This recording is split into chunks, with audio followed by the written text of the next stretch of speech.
Assalamualaikum everyone. I am Smera Wasim in my channel Chemistry. I hope आप सबको मेरे lectures पसंद आ रहे होंगे.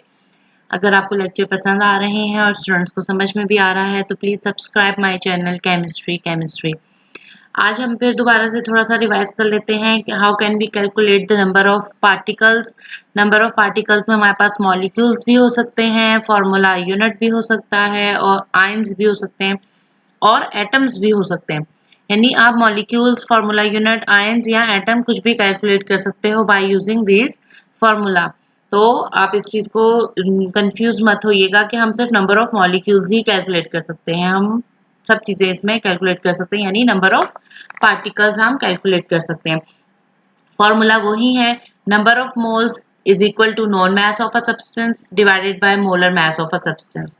Number of moles is equal to given number of particles divided by Avogadro's number. जब इन दोनों formulas को हम मिला लेते हैं तो हमारे पास न्यू formula बन जाता है known mass of a substance divided by molar mass of a substance is equal to given number of particles divided by Avogadro's number. तो Avogadro's number is constant figure 6.022 into 10 raised to power 23. Molar mass of a substance आप chemical formula से निकालेंगे. अगर वो हमारे पास element है तो उसका एटॉमिक मास यूज होगा, और अगर हमारे पास कोई कंपाउंड है उसका हम मॉलिक्यूल या फार्मूला यूनिट यूज कर रहे हैं तो उसे हम मोलर मास उसका कैलकुलेट करेंगे. अब दो फिगर्स ऐसी हैं जो हमें मालूम नहीं होंगी. इनमें एक फिगर हमें अगर उन्होंने दी है known mass of a substance तो आप इसको कन्वर्ट कर सकते हो, यानी इसकी मदद से आप नंबर ऑफ पार्टिकल्स निकाल सकते हो. और अगर आपको नंबर ऑफ पार्टिकल्स दे दिए गए हैं क्वेश्चन में तो आप उससे molar non mass find out कर सकते हो. तो इस तरह से हम इस फॉर्मूला को यूज कर सकते हैं. आज के उसमें हम देखते हैं कि कैलकुलेट करना है number of molecules in 20 gram of nitric acid में. अब हमारे पास अगर हम इसमें से डेटा फाइंड आउट करें तो हमारे पास डेटा क्या निकलेगा कि हमें नॉन मास दिया गया है.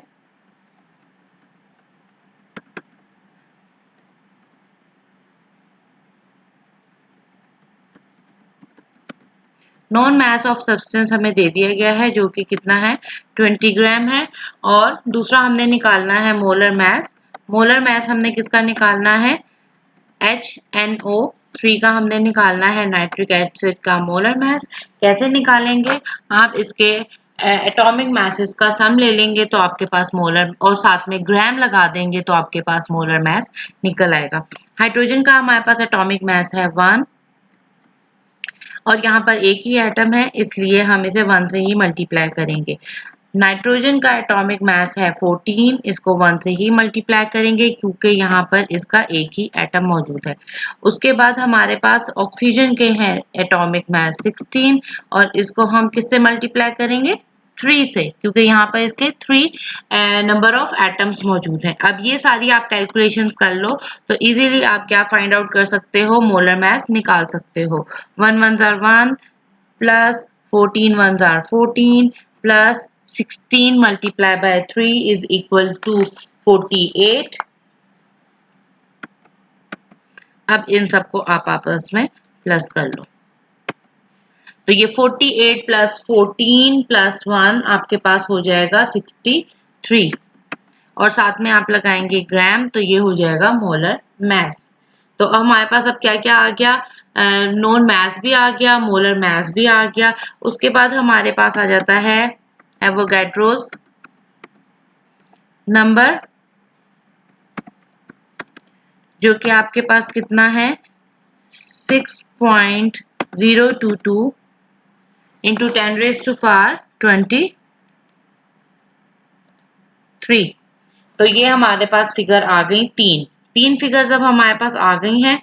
अब हम क्या करेंगे, अब हम लिखेंगे फॉर्मूला. आपने लिखना है फॉर्मूला जिसमें आपने वैल्यूज पुट करनी है. फॉर्मूला हमारे पास है known mass of a substance divided by molar mass is equal to number of particles divided by Avogadro's number. अब नॉन मास कितना था, नॉन मास उन्होंने हमें दिया 20 ग्राम तो आप लिखोगे नॉन मास आपने पुट कर देनी है. नॉन मास आपके पास है 20 ग्राम divided by 63 gram is molar mass अब मल्टीप्लाई करोगे किससे? एवोगाड्रोस नंबर से, क्योंकि यहाँ से हम एवोगाड्रोस नंबर को उठाएंगे। जब शिफ्टिंग करेंगे दूसरी तरफ, इक्वल के दूसरी तरफ जाएगा तो ये मल्टीप्लाई हो जाएगा।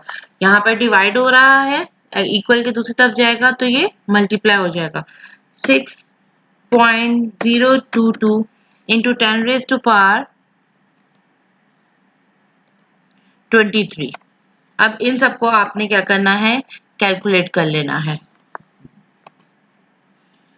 20 डिवाइडेड बाय 63, तो आपके पास इसका डिवाइड कर लें आप, तो आपके पास आंसर आ जाएगा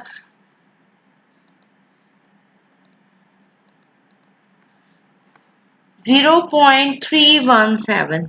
0.317 इनको डिवाइड करने से आएगा, मल्टीप्लाई करेंगे 6.022 इंटू 10 रेज़ टू पावर 23 से, तो आपके पास आ जाएगा आंसर इसको मल्टीप्लाई करने से। इनको मल्टीप्लाई करें, that is 1.90 into 10 raise to power 23। ये आपके पास इसका आंसर आ गया है।